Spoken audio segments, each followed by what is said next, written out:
Te perdono, perdóname, gracias a Dios. Hay una película que vimos con Andrea hace unos meses atrás, que habla la historia de una familia. La película se llama es raro, es extraño la pronunciación del apellido, los Meyerowitz, protagonizada por Adam Sandler, Dustin Hoffman y Ben Stiller. Cuenta la historia de un padre que tiene el vicio de vivir para él mismo y sin querer daña a sus hijos, los daña profundamente. Y sus hijos están en una conexión tan viciada con ese padre que los daña, que se sienten, sobre todo uno, el que protagoniza Adam Sandler, se siente atrapado en ese círculo vicioso de agravios y sentirse agraviado. Hasta que al final rompe ese círculo vicioso de daño, de dolor, y en la parte casi final, no estoy haciendo spoiler, casi final, él le dice: papá, te amo, te perdono, te pido perdón, gracias por todo, adiós, y corta. En una situación normal, y de hecho por eso propongo esta película de entrada, en una situación normal, en la serie que estamos viendo que habla sobre el carácter, hoy nos toca hablar sobre restaurar el agravio o restaurar la falta. En una situación normal, maduramente uno puede restaurar el agravio conversando, la comunicación es fundamental, pero cuando el otro se niega a reconocer lo que hizo, una buena invitación es a cortar. A lo mejor el otro no quiere, no asume, cortar, soltar de parte de uno, diciéndole posiblemente esto: ¿sabes qué? Te estimo, te quiero, te pido perdón por lo que quizás no estuve a las alturas, te perdono por todo lo que me hiciste, damos gracias, doy gracias por este tiempo y adiós, y cortamos. Entonces, este es un buen comienzo. Estamos en la serie la búsqueda del carácter, el carácter iluminado por la presencia del Espíritu. El carácter, como bien decía Jesús Adrián, la diferencia entre el yo y el ego que busca la satisfacción personal, incluso utilizando a los que están alrededor. En cambio, el yo del alma es el que busca el beneficio del otro. Por ahí Pablo dice que cuando nosotros estemos en la realidad de Dios, cuando se termine la historia y continúe la historia de la inauguración del reino de Dios definitivo, vamos a seguir siendo nosotros, pero glorificados. A lo mejor en un lenguaje de Freud, vamos a seguir siendo yo, pero sin el ego. Pero nuestra lucha en el intertanto es tratar de combatir, o por lo menos reconocer ese ego, para que no nos dañe lo suficiente y no dañe a terceras personas. Ustedes saben que a mí me gusta hacer viajes por el tiempo. Los voy a invitar a que hagamos un viaje por el tiempo. 2050 años antes de Jesús. La suma son 4000 años antes de nuestra era.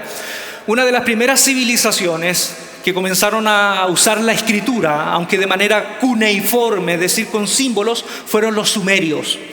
Hay una tablilla que se encontró del año 2050 y que es la primera tablilla que trata de hablar acerca de temas judiciales de la restitución del agravio, escrita por un rey Vilalama, 300 años antes de ese famoso código de Hammurabi, que fue uno de los primeros que se encontró, en donde de ahí sacan la conocida ley del talión.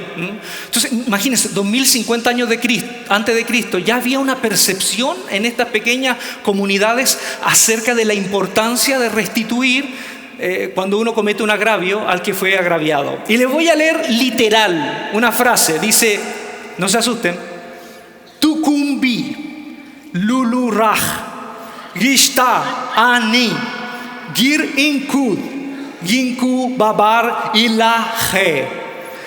No se asusten, no se me entró el chamuco. Tampoco estoy hablando en lenguas.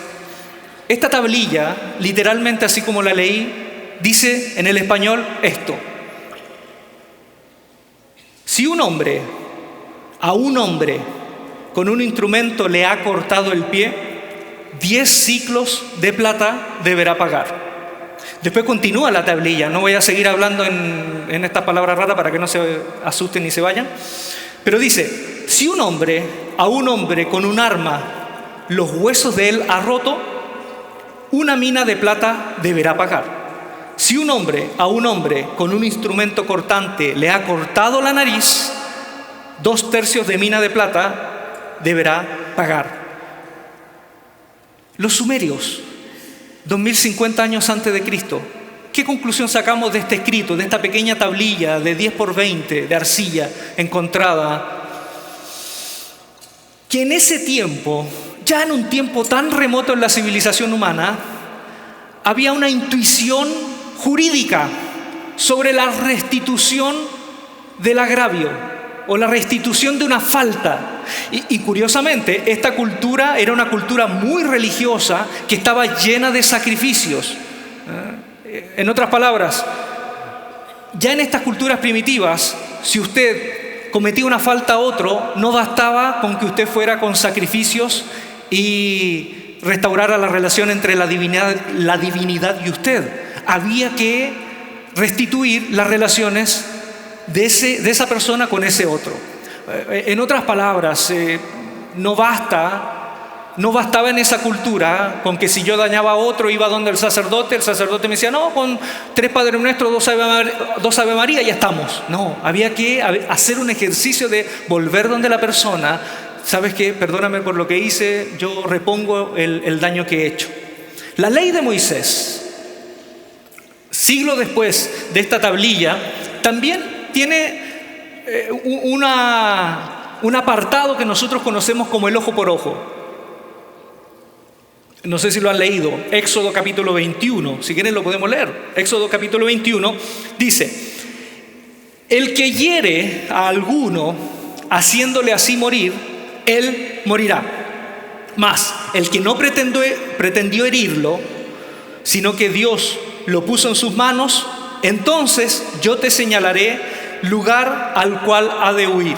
Mas si hubiere muerte, entonces pagará vida por vida, ojo por ojo, diente por diente, mano por mano, pie por pie, quemadura por quemadura, herida por herida, golpe por golpe, chasis por chasis, y así sucesivamente. Fíjense que es interesante. Dice, si hubiere muerte, con la vida va a pagar. Ahora, si hay un asesinato que no fue, o una muerte, o un homicidio, un asesinato que no fue premeditado, él tendrá la opción de escapar a una ciudad de refugio, a un lugar que yo destinaré. ¿Para qué? Para que las personas que son los deudos de aquel que murió no lo linchen de manera visceral sin que haya un juicio previo para constatar realmente si aquí hubo un asesinato o no. Esto es interesante, no sé si usted ha leído el Salmo 23. El Salmo 23, que todos nosotros reconocemos la imagen de Dios como pastor, no es solo la imagen de Dios como pastor que aparece en el Salmo 23. Está también la imagen del beduino que te recibe en su carpa, en ese lugar sagrado. Cuando tú huyes porque hiciste algo sin querer, te vienen buscando los angustiadores, es decir, aquellos que te van a linchar. Y esa carpa en donde te recibe ese beduino, que era una práctica, tú entrabas ahí y los que te venían siguiendo, los que te venían persiguiendo, no podían entrar a la carpa, hasta esperar el juicio correcto, necesario para saber si eras inocente o eras culpable. Por eso que en la última parte del Salmo dice: preparas mesa delante de mí, en esa carpa en donde tú me recibes como en un asilo, en presencia de mis angustiadores. Está hablando de eso, cometiste una falta, no eres culpable, huiste porque te quieren linchar, porque quieren inmediatamente hacer un juicio sin la previa participación de los ancianos, y ahí Dios te recibe, esperando realmente el acto en donde se va a declarar que tú eres inocente. En el principio, primer libro de la Biblia, libro de Génesis, para que veamos la importancia de lo que son las relaciones horizontales. Hay una historia que todos conocemos. 2 hermanos van delante de Dios a presentar una ofrenda. Y Dios mira la ofrenda de uno y no mira la ofrenda de otro. Y el hermano que se siente como con un desaire de parte de Dios, toma en sus manos, llevado por la venganza, por la envidia, toma en sus manos la justicia, al punto, ni siquiera la injusticia, sino que fue un acto de verdad lamentable, al punto de asesinar por envidia a su hermano inocente. Todos conocen esa historia. Caín mató a Abel en el campo, y cuando Caín venía de vuelta del campo, Dios lo interpela. Ahora fíjense que es interesante, porque Dios no le dice: Caín, ¿por qué mataste a tu hermano? No le dice eso Dios. Pudo haberle dicho, porque Dios lo vio. ¿Qué le dice? ¿Dónde está tu hermano? ¿Dónde está? ¿No notan ahí un gesto de parte de Dios de invitarnos a reconocer? ¿No notan ahí un gesto sutil de parte de Dios de que cuando la embarramos, el camino más fácil es que nos digan a nosotros lo que hicimos? Pero el camino de Dios es: oye, reconoce. ¿Qué hiciste? ¿Dónde está tu hermano? ¿Dónde está tu hermano? En el Génesis hay dos preguntas vitales. La primera pregunta es la que Dios le hizo a Adán: ¿dónde estás, Adán? ¿Sí? ¿Dónde estás? ¿Se acuerdan cuando Adán estaba desnudo? ¿Sí? Escondido. ¿Dónde estás, Adán? Lejos de Dios, apartado de Dios, de espaldas a Dios. Esa es la primera pregunta, importante, vital, trascendental, cardinal en toda la Biblia. Dios le ha preguntado a la humanidad, desde Adán hasta el último hombre: ¿dónde están en relación a mí? ¿Están lejos? ¿Por qué están lejos? ¿Están escondidos? ¿Por qué están escondidos? ¿Tienen vergüenza de sí mismos? ¿Tienen vergüenza? ¿Por qué están donde están? ¿Dónde están? Pero la segunda pregunta es tan importante como la primera: ¿dónde está tu hermano? ¿Dónde está? Estas dos preguntas inician la historia de la salvación y la culminan. Porque al final, cuando estemos en la fila y Dios separe tigres y rayados, al final del final, Dios nos va a hacer esa misma pregunta: ¿dónde estuvieron en relación a mí? ¿Y dónde estuvo tu hermano para ti? ¿Qué hiciste? En Mateo 25, en la parábola más larga del juicio final, el Señor Jesús dice que cuando se siente en el trono, Él le va a preguntar, le va a decir: vengan a mí, benditos de mi Padre, porque cuando me vieron con hambre, con sed, enfermo, en necesidad, ustedes estuvieron ahí. Y los que estaban ahí en la fila le van a preguntar: ¿pero cuándo te vimos? Es que cuando se lo hicieron a mis hermanos más pequeños, todo lo que hicieron a mis hermanos más pequeños, a mí lo hicieron. ¿Qué significa? Todo lo que he venido hablando, tanto desde las primeras comunidades, desde el primer libro de la Biblia, desde esta primera película en la presentación. ¿Qué significa? Que para Dios no solo se trata de trabajar por la restauración de las relaciones entre Él y nosotros, sino entre yo y mi prójimo. Es más, en el contexto de la Biblia, si yo me reconcilio con mi prójimo, me estoy reconciliando con Dios. O sea, la tesis del Evangelio es tan radical que el apóstol Juan llega a decir: todos aquellos que dicen que aman a Dios pero no aman a su hermano son mentirosos. O sea, mentirosos que en la práctica, en la opción de vida fundamental, son mentirosos, porque se ama a Dios solo a través del amor al prójimo. Y eso es impresionante. Claro, es fácil venir frente a una imagen, prender una vela, es fácil venir a un confesatorio, confesar una lista de pecados, es fácil hacer eso, es fácil decirle: Señor, perdóname. Pero cuando hemos dañado a otras personas, no es tan sencillo. Dios nos pide: ¿dónde estás? Pero también, ¿dónde está tu hermano? Jesús leyó, como todo judío, la ley del ojo por ojo, y Él hizo un viraje. Claro, estamos hablando desde la parada del que agravia, ¿no? De aquel que cometió el error, de aquel que la fregó, como el padre de la película, que hacía cosas y no asumía los errores que cometía con sus hijos. ¿Cuántos nos hemos sentido identificados con esa historia, ¿no? En casa. Ahora que volvimos a Chile, yo a mi esposa le he contado historias de mi infancia que ella no me creía. Cuando yo le decía: oye, cuando yo era pequeño, tenía 5 o 7 años, me pegaban en el jardín. porque yo era el regalón de mi mamá, era el último de la familia, el pequeño. Y mi padre, en un gesto de hacerme valer frente a mis compañeros, me hacía pelear con mi hermano 9 años mayor. Y yo les conté esa historia, de hecho se las conté, pero mi esposa no me creía mucho, me decía, pero ¿cómo va a ser tanto? Sí, me hacía pelear. Y yo le mostré foto a ella para que corroborara, yo era un niño hermoso. Era hermoso cuando niño. Si después, esto es por los golpes que recibí de parte de mi hermano mayor.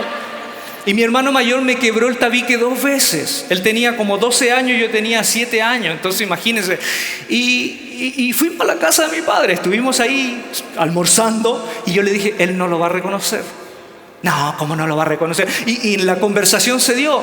De pronto ella sacó a colación, oiga, ¿es verdad que a Ulises lo hacía, le quebraron el tabique 2 veces? Y él, no. Pero ¿cómo?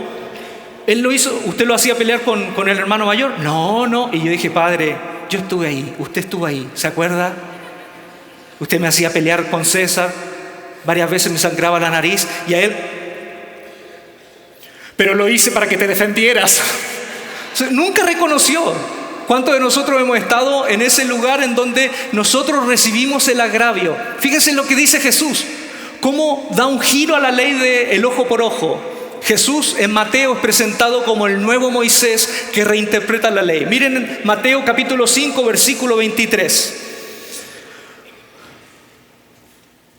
Vamos a leer primero este texto en donde habla de la importancia de la reconciliación con el otro. Dice, por lo tanto, si estás presentando tu ofrenda en el altar y allí recuerdas que tu hermano tiene algo en contra de ti, deja tu ofrenda allí delante del altar, ve primero y reconcíliate con tu hermano, luego vuelve y presenta tu ofrenda al altar.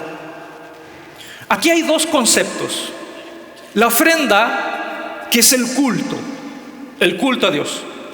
Y la reconciliación con el hermano es una palabra que a veces usamos los evangélicos que llevamos tiempo en la iglesia, que es koinonía, que es una palabra griega que significa comunión, koinonía. Entonces aquí está, culto o koinonía.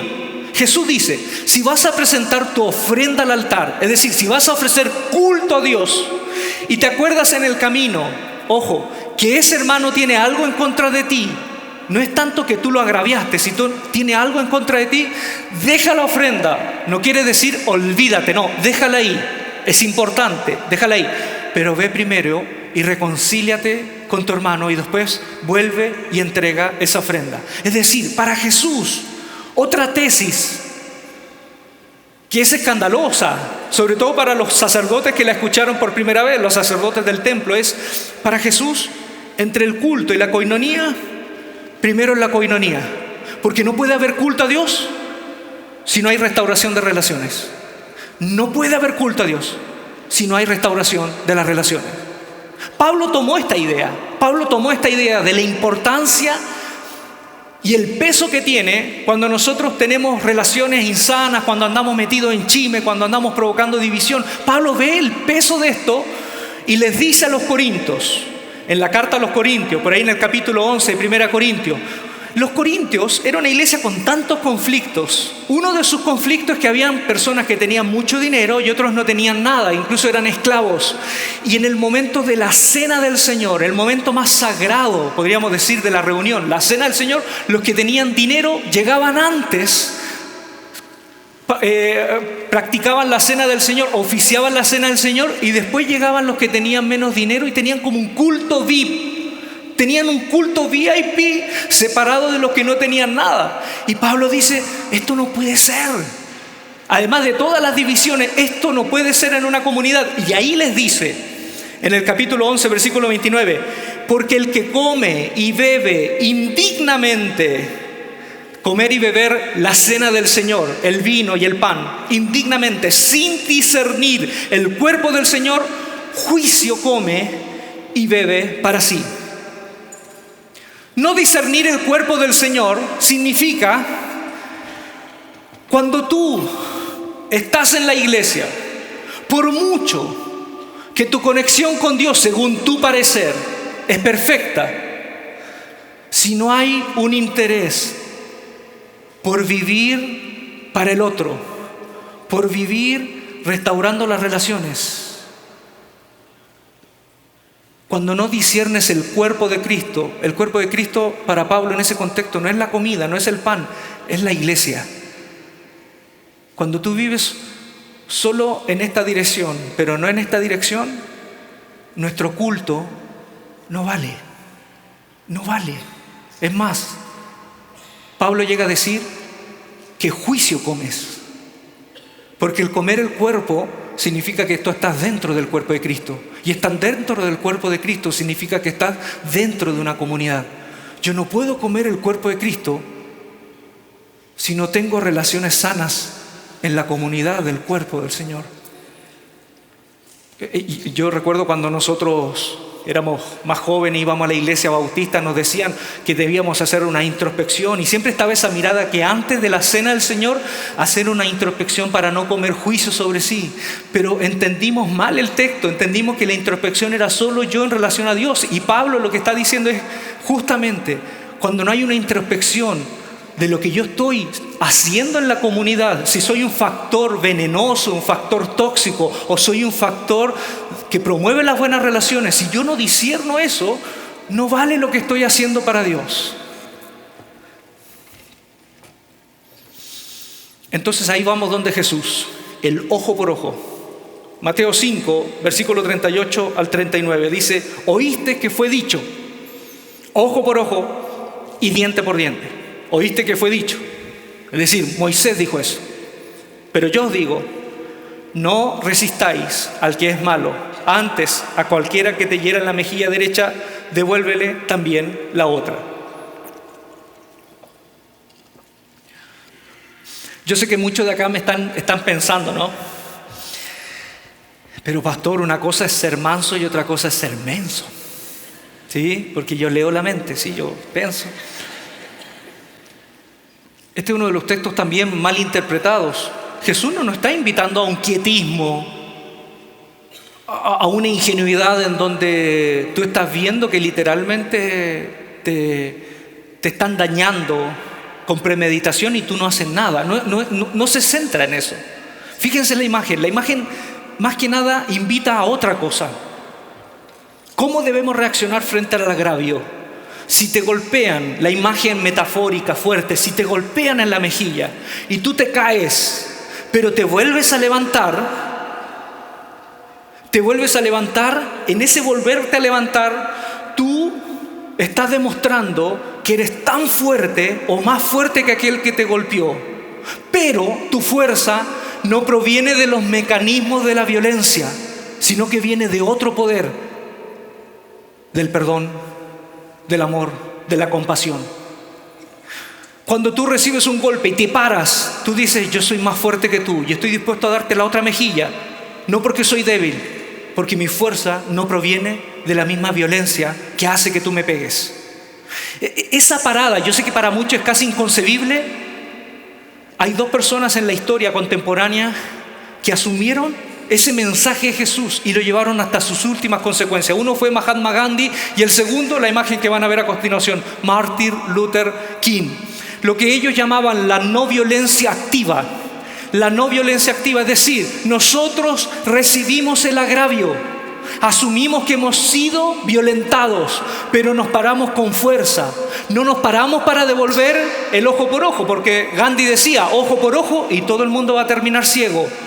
Nos paramos con una fuerza que no proviene de la violencia, una fuerza que proviene de la gracia de Dios.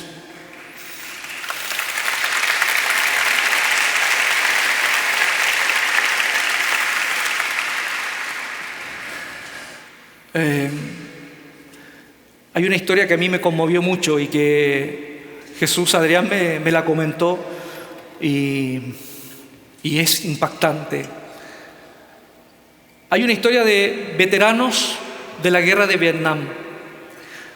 Muchos veteranos de la guerra de Vietnam por el traumatismo o el trauma postguerra, algunos se suicidaron. Estamos hablando de miles de personas, miles de ex soldados que se suicidaron, se quitaron la vida por la locura que significó estar en una guerra y hacer lo que ellos hicieron. Pero un grupo de veteranos tomaron la decisión de volver a Vietnam. volvieron a Vietnam 20 años después, 30 años después. ¿Saben para qué? Para restaurar lo que habían hecho. Hay un grupo de veteranos que se llama Veteranos por la Paz, que desde fines de los años 90 han organizado encuentros de ex soldados que se han ido a Vietnam, a los campos y a las aldeas en donde estuvieron las tropas norteamericanas. ¿Para qué? Para pedir perdón, para visitar niños víctimas del agente naranja. El agente naranja era un desfoliante que lanzaban por las selvas y que eso traía a futuro malformaciones genéticas en los niños que iban a venir. Y hay muchos niños con malformaciones en los hospitales, hombres jóvenes con malformaciones. Veteranos que volvieron, fueron a los hospitales a pedir perdón. Incluso hay un testimonio de un grupo de veteranos que han desactivado 20.000 bombas en campos minados para que ya no sigan muriendo personas. ¿No les parece impresionante? Que ellos pudieron haberse quedado con: Señor, te pedimos perdón y siento el perdón de Dios. No, ellos tomaron la decisión de volver al lugar en donde hicieron daño. Incluso muchos de ellos, reconociendo lo que hicieron, decían: hicimos lo que hicimos, asumimos nuestra responsabilidad, aunque éramos jóvenes, teníamos 20, 18 años, respondíamos a órdenes, pero lo hicimos. Nosotros fuimos los ejecutores y les pedimos perdón. Una historia de las que más impacta en estas visitas es de un ex soldado que se llama Chuck Palazzo. Un veterano de guerra visitó la aldea de My Lai, una aldea en donde murieron 375 civiles ejecutados por los soldados norteamericanos, y entre ellos mujeres y niños, mujeres violadas, niñas violadas, y 375, 80 asesinatos. Chuck, ya un hombre de 60 y algo, vuelve a la aldea y lo único que encuentra es aldeanos que lo reciben con una sonrisa, con agradecimiento. Incluso él cara a cara se reencontró con una anciana que fue sobreviviente de esa masacre, y la anciana lo abrazó y lo miró con ternura. Y él no pudo más, y lloraba. ¿Y saben lo que le dice la anciana? Nosotros ya les perdonamos, ahora ustedes necesitan perdonarse a sí mismos. Él en su testimonio dice: nosotros pensábamos encontrar odio, rencor, y lo que encontramos fue amor. ¿Saben lo que hicieron estos ex soldados? Se quedaron a vivir allá y sirven. Y dice: esta es mi tierra, aquí moriré y aquí voy a servir. Ahí cuando hace sentido lo que el apóstol Santiago dice: confiésense las faltas unos a otros para que sean sanados. Esto no es un ejercicio impositivo, es: asumo que he dañado a personas, voy a confesar mi falta. Confiesen vuestra falta. La palabra falta en griego que usa Santiago es amartía, es pecado, algo malo que hiciste.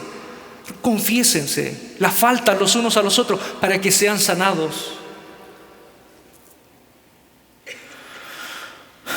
Nosotros conocemos una historia con Andrea hace poco, también en la vuelta. Un amigo estuvo en un retiro de sanidad interior, y en el retiro le dijeron que él debía perdonar a las personas que él había agraviado. Y él se recordó, fíjense, de una novia de hace años, 20 años atrás, que él le había dañado, pero un daño de novio, de adolescente. Pero él sintió en su corazón, de verdad sintió en su corazón, pedir perdón. Y yo le dije: pero ¿en serio? ¿Y la llamaste? Se consiguió el número y la llamó y le pidió perdón. Son cosas de Dios. Obviamente nadie de acá, hay que hacerlo con criterio, ¿no? Más de algunos se está recordando la lista de 25. ¿A cuál de ellas le va a pedir? No, y él le pidió perdón. Y curiosamente la llamó, le pidió perdón, y ella obviamente dijo: Sí, ¿quién es? Tanto, ¿ya?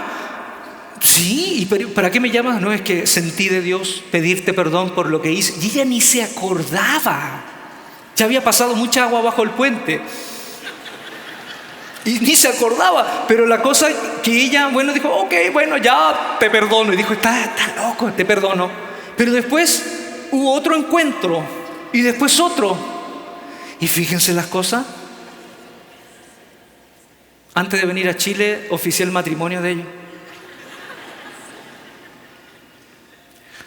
El perdón, por muy ridículo que pueda parecer, por muy ridículo, puede tener finales insospechados. Vamos en los últimos 100 metros, ¿ya? Pablo, en Romanos capítulo 13, cuando habla del poder cívico, él dice, hablando del poder cívico, del emperador, del imperio romano, en su contexto, él dice, porque ese poder, esa autoridad, es servidor de Dios. La palabra original en griego es diáconos. O sea, es un diácono de Dios para tu bien. Si haces lo malo, teme, porque no en vano lleva la espada, pues es servidor de Dios. Vengador para castigar al que hace lo malo. Romanos capítulo 13, versículo 4. Pero fíjense, Pablo está pensando poder civil, pagano, no conocen la gracia de Dios, pero Dios también los usa primitivamente, precariamente, pero los usa ¿para qué? Para una justicia retributiva, punitiva. Hiciste mal, te castigo. Hiciste bien, seguimos adelante. Pero Pablo, cuando habla de este tipo de justicia retributiva, ojo por ojo, diente por diente, mano por mano, se hace mal, restituir el agravio, está pensando en un estadio bien primitivo, lo más básico. Porque a la iglesia, cuando le habla a la iglesia sobre cómo debemos reaccionar frente a la falta, en el capítulo 12, de versículo 17 al 20, ¿qué dice? No pagues a nadie mal por mal. O sea, es diferente. Pablo le habla a dos tipos de comunidades. Poder civil tiene su estructura legal básica. Sirve mucho, pero básica. Pero hay otro poder, otra comunidad que está bajo la gracia, que no puede estar ojo por ojo, diente por diente. Dice, no pagues a nadie mal por mal. Así que si tu enemigo tuviere hambre, dale de comer. Si tuviere sed, dale de beber. Pues haciendo así, ascuas de fuego amontonarás sobre su cabeza. ¿Y sabes lo que son ascuas de fuego? Era un dicho paulino, un dicho del tiempo de Pablo, que si tú reaccionas devolviendo bien por mal, siendo fuerte, pero de esa no violencia activa, reaccionando con una sonrisa, perdonando, ascuas de fuego, provocarás que el otro asuma lo que está haciendo, se avergüence como el soldado norteamericano y pueda haber un cambio, una conversión en su vida. No es fácil, pero vale la pena. No sé si les parece. No es fácil, porque nosotros los cristianos, claro, usted me dirá, no, pero Pastor Ulises, nosotros como cristianos, está bien, no estamos a favor de la venganza, pero muchos practicamos la desquitanza, que es diferente, tiene otro nivel. ¿No? Fíjense que Jesús cuando murió, antes de morir, ¿qué es lo que hace? Padre, perdónalos porque no saben lo que hacen. Porque si no hay perdón, no hay resurrección. Jesús sabía que el Padre lo iba a resucitar, pero antes de morir, Él tiene que perdonar, porque si no hay perdón, no hay resurrección. Y terminamos, recapitulemos. Si hemos dañado a otro, en cuanto dependa de nosotros, estar en paz, buscar la restauración de la relación. ¿Sí? El culto a Dios no tiene efecto si mi relación con mi hermano está fisurada. No tiene efecto. Por mucho que levantemos las manos, por mucho que se haya aplicado desodorante y huela rico, no tiene efecto. Pedir perdón, confesar el mal que he provocado es sanador para todos. El estadio más básico de justicia es la justicia retributiva. El más alto es el perdón, es la gracia. Y por último, quien perdona abraza una nueva vida, una nueva oportunidad de seguir viviendo, pero en otra coordenada. Y la última historia que les voy a comentar, esto es como los culebrones de telenovelas, ¿ya? Es una historia que hay agravio, agraviado, perdón, restauración. Termina bonito. En el capítulo 13 del libro de Hechos, imagínense esta escena, capítulo 13 del libro de Hechos. Los cristianos en Jerusalén, judíos en su totalidad casi, siguen a Jesús. Hay una gran iglesia en Jerusalén, bonita la iglesia, pero muchos helénicos, judíos que vienen de otras zonas, fueron perseguidos cuando mataron a uno de los primeros discípulos, a Jacobo. Huyeron y muchos huyeron a la ciudad de Antioquía. En Antioquía se arma una iglesia sin la intervención de apóstoles. Es una iglesia diversa.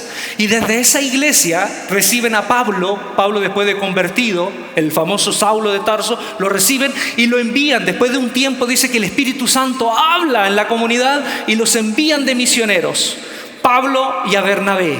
Era como el dúo dinámico de la iglesia primitiva. Eran casi como los X-Men, era una suerte de superhombres amados por la iglesia que los envían a evangelizar al mundo grecorromano.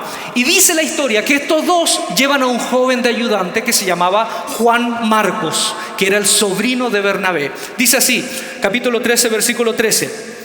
Llegan a Chipre, después de eso quieren navegar más hacia el interior de la zona de Asia Menor, pero aquí viene un problema. Habiendo zarpado de Pafos, Pablo y sus compañeros, arribando a Perge de Panfilia, pero Juan, apartándose de ellos, volvió a Jerusalén.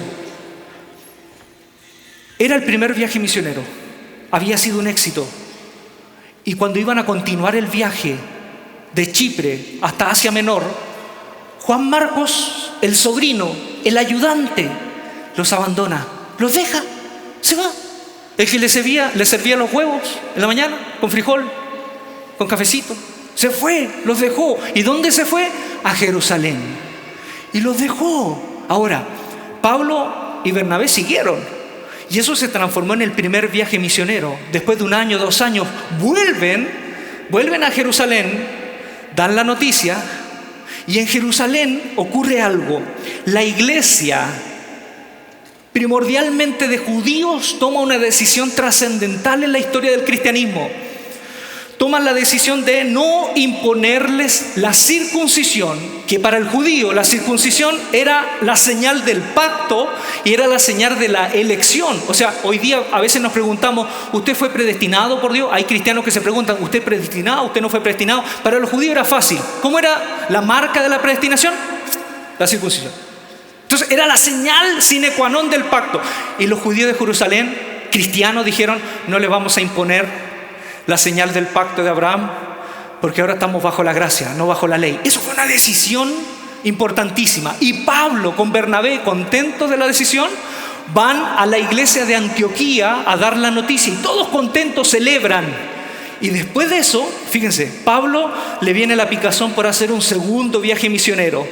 Y en el capítulo 13, cuando se encuentran en ese muelle para hacer el segundo viaje misionero, Pablo toma la decisión de llevar a otro joven, Silas, pero Bernabé trae de nuevo a Juan Marcos, el que los había abandonado. Y dice, pero a Pablo no le parecía bien llevar consigo al que se había apartado. Capítulo 13, versículo 38-39. Desde Panfilia, y no había ido con ellos a la obra. Y hubo tal desacuerdo entre ellos que se separaron el uno del otro. Bernabé, tomando a Marcos, navegó a Chipre. Y se separaron. Lucas nos dice, hubo tal desacuerdo. La palabra desacuerdo que usa en griego es paroxismo.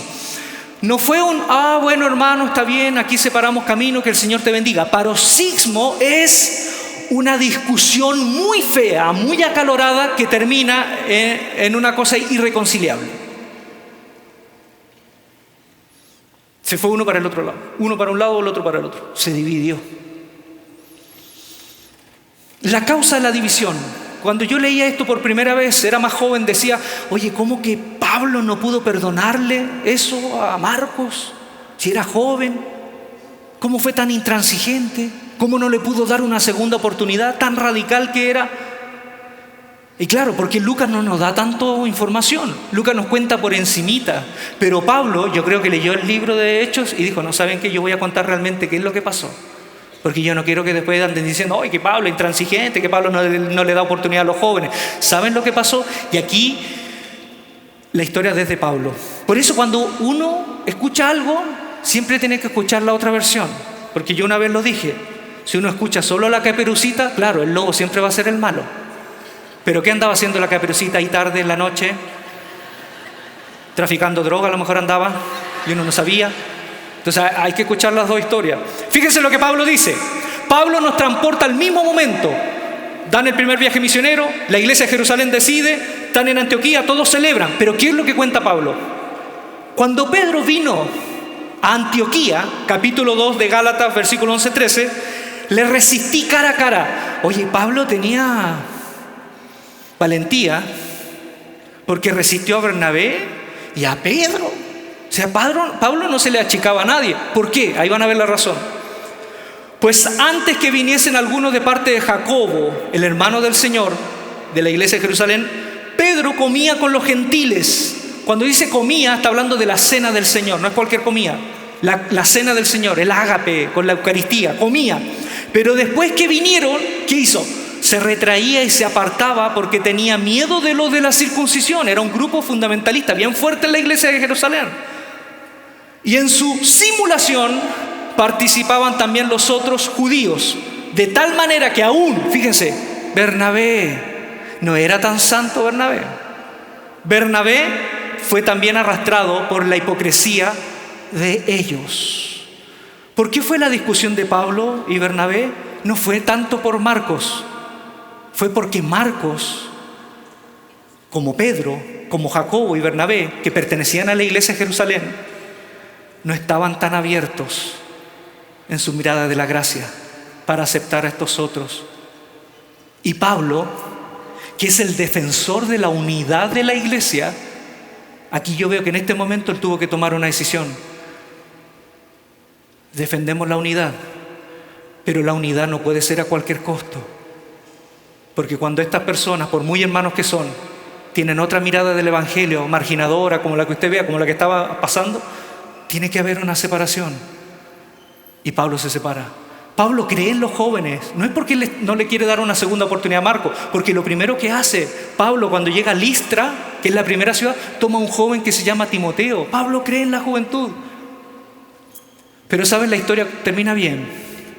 Porque Pablo, después de viejito, bueno, no viejito, ya en los últimos días, en la cárcel, le dice a Timoteo, solo Lucas está conmigo, según de Timoteo capítulo 4, versículo 11.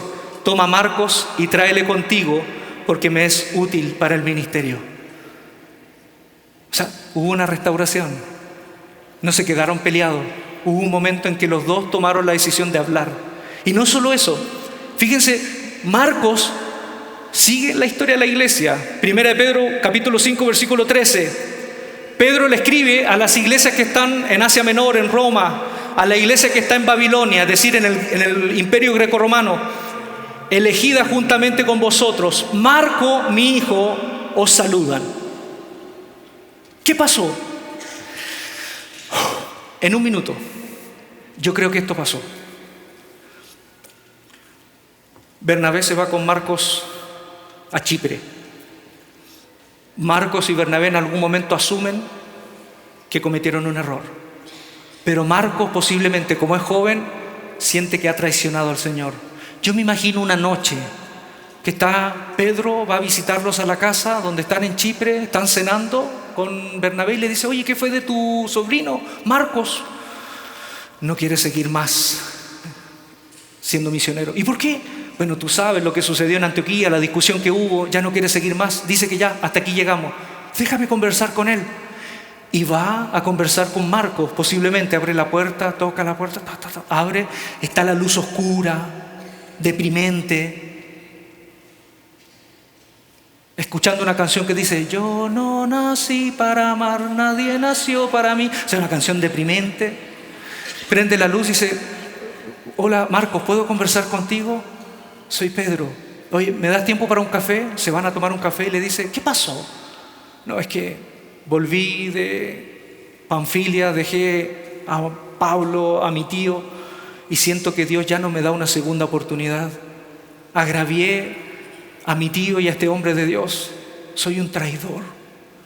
Y Pedro lo mira y dice, muchacho, traidor.